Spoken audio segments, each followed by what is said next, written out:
Halo teman-teman semua, kami dari kelompok 7, saya Francisca Heldiana Juwita. Dan saya Cecilia Prastika Mahul. Kami mengucapkan terima kasih atas kesempatan yang telah diberikan kepada kelompok kami. Di sini kami akan mempresentasikan terkait pertemuan yang terakhir mengenai laporan konsolidasi mata uang asing. Langsung saja kami akan memulai untuk mempresentasikannya. Yang pertama, laporan keuangan konsolidasi dalam mata uang asing. Laporan keuangan konsolidasi dalam mata uang asing adalah laporan keuangan yang disusun untuk menampilkan posisi keuangan, kinerja, dan arus kas perusahaan yang terdiri dari beberapa entitas yang memiliki mata uang yang berbeda-beda. Laporan keuangan konsolidasi akan memastikan bahwa semua entitas telah digabungkan ke dalam satu entitas yang seolah-olah menjadi satu perusahaan, sehingga dapat memberikan gambaran yang lebih akurat tentang kinerja dan posisi keuangan perusahaan. Hal yang perlu diperhatikan dalam menyusun laporan keuangan konsolidasi dalam mata uang asing. Jadi, ada beberapa hal yang harus diperhatikan dalam menyusun laporan keuangan konsolidasi dalam mata uang asing. Yang pertama, konversi mata uang. Perusahaan harus mengonversi semua transaksi yang dilakukan oleh entitas yang memiliki mata uang asing menjadi mata uang yang diinginkan.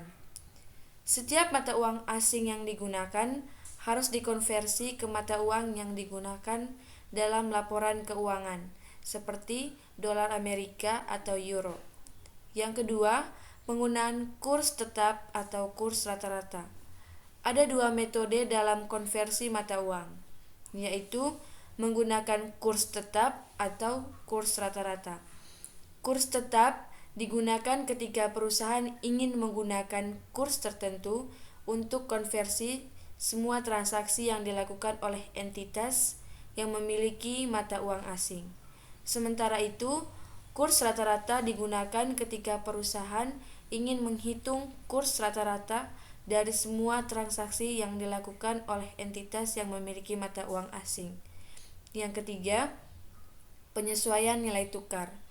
Perusahaan juga harus memperhatikan perubahan nilai tukar dari mata uang asing yang digunakan oleh entitas dalam periode tertentu.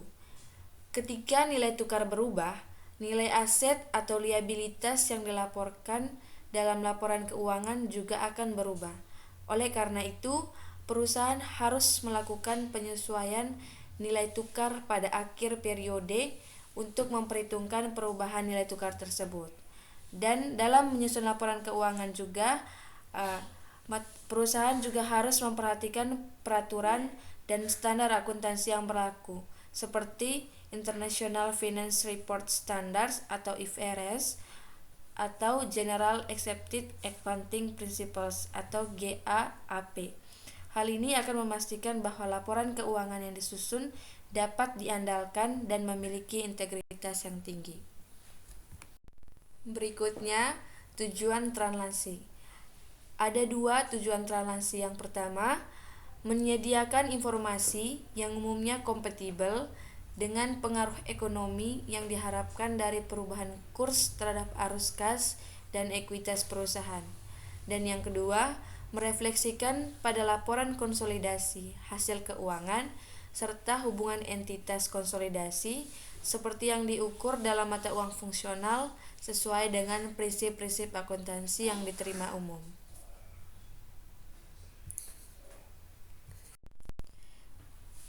Selanjutnya mengenai tentang konsep mata uang fungsional.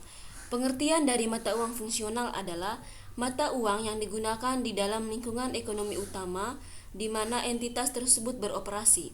Biasanya mata uang fungsional entitas asing adalah mata uang yang diterima entitas tersebut dari pelanggannya dan yang dikeluarkan untuk membayar kewajibannya. Adapun faktor-faktor lainnya yang juga dapat dipertimbangkan dalam mendefinisikan mata uang fungsional tersebut. Yang pertama itu adalah jika harga jual produk entitas asing ditentukan oleh persaingan lokal atau regulasi pemerintah lokal dan bukan oleh perubahan kurs jangka pendek atau pasar dunia. Maka, mata uang lokal entitas asing itu dapat menjadi mata uang fungsional. Yang kedua, pasar penjualan yang terutama berada di negara perusahaan induk atau kontrak penjualan yang biasanya didenomasi dalam mata uang perusahaan induk dapat mengindikasikan bahwa mata uang perusahaan induk merupakan mata uang fungsional. Yang ketiga, beban seperti tenaga kerja dan bahan yang kebanyakan adalah biaya lokal menyediakan sejumlah bukti bahwa mata uang lokal entitas asing merupakan mata uang fungsional.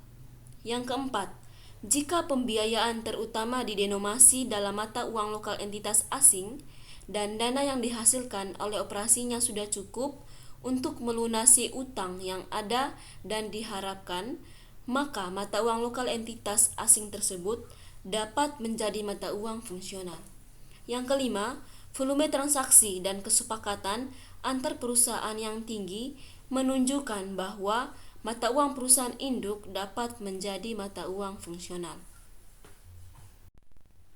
Di dalam konsep mata uang fungsional juga terdapat yang pertama, mata uang atau valuta asing yang merupakan mata uang selain mata uang fungsional entitas. Contohnya saja, jika mata uang fungsional perusahaan anak di Jerman adalah euro, dolar Amerika Serikat, merupakan mata uang asing bagi perusahaan anak di Jerman, dan jika mata uang fungsional perusahaan anak di Jerman adalah dolar Amerika Serikat, euro, merupakan mata uang asing bagi perusahaan anak di Jerman. Yang kedua, ada mata uang lokal yang merupakan mata uang negara yang menjadi referensi. Misalnya, dolar Kanada adalah mata uang perusahaan anak dari sebuah perusahaan Amerika Serikat yang berlokasi di Kanada. Pembukuan dan laporan keuangan perusahaan anak tersebut akan dibuat di dalam mata uang lokal di hampir semua kasus yang melibatkan laporan keuangan dalam mata uang asing tanpa memandang penentuan mata uang fungsional. Dan yang terakhir adalah mata uang pelaporan, yang merupakan mata uang yang akan digunakan untuk menyusun laporan keuangan konsolidasi. Misalnya saja, mata uang pelaporan untuk laporan konsolidasi antar perusahaan Amerika Serikat dan perusahaan anak di luar negeri adalah dolar Amerika Serikat. Laporan dalam mata uang asing adalah laporan yang disusun di dalam mata uang yang bukan merupakan mata uang pelaporan. Dalam hal ini adalah dolar Amerika Serikat bagi investor perusahaan induk Amerika Serikat tersebut. Yang terakhir mengenai penerapan konsep mata uang fungsional. Penerapan konsep mata uang fungsional ini penting untuk memastikan konsistensi dan keseragaman dalam pelaporan keuangan entitas yang beroperasi di dalam lingkungan multinasional atau memiliki transaksi dalam mata uang yang berbeda. Hal ini juga membantu bagi para pemangku kepentingan untuk memahami dengan jelas kinerja keuangan entitas dalam mata uang yang relevan bagi mereka. Penerapan konsep mata uang fungsional menjadi penting ketika entitas beroperasi di beberapa negara atau memiliki transaksi di dalam mata uang yang berbeda. Berikut adalah beberapa poin penting dalam aplikasi konsep mata uang fungsional. Yang pertama itu adalah penentuan mata uang fungsional. Entitas harus menentukan mata uang di mana yang menjadi mata uang fungsionalnya.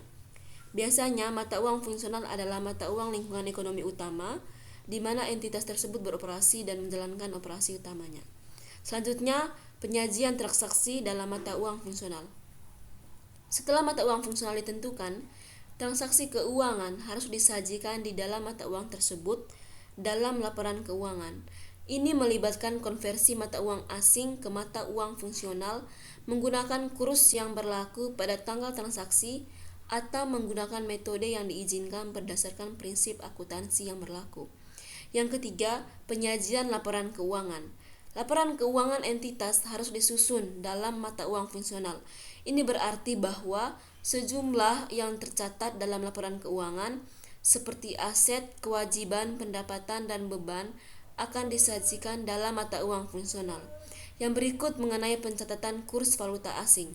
Jika entitas memiliki transaksi dalam mata uang asing, perbedaan kurs valuta asing harus dicatat. Perubahan nilai mata uang asing terhadap mata uang fungsional akan mempengaruhi jumlah yang dilaporkan dalam laporan keuangan. Nah, penerapan konsep mata uang fungsional ini penting untuk memastikan konsistensi dan keseragaman laporan keuangan tersebut. Baik teman-teman dan Bapak dosen, demikianlah hasil presentasi dari kami kelompok 7 dan kami mengucapkan mohon maaf jika ada kekurangan materi karena selebihnya adalah milik Tuhan. Selamat pagi Dan semoga bermanfaat.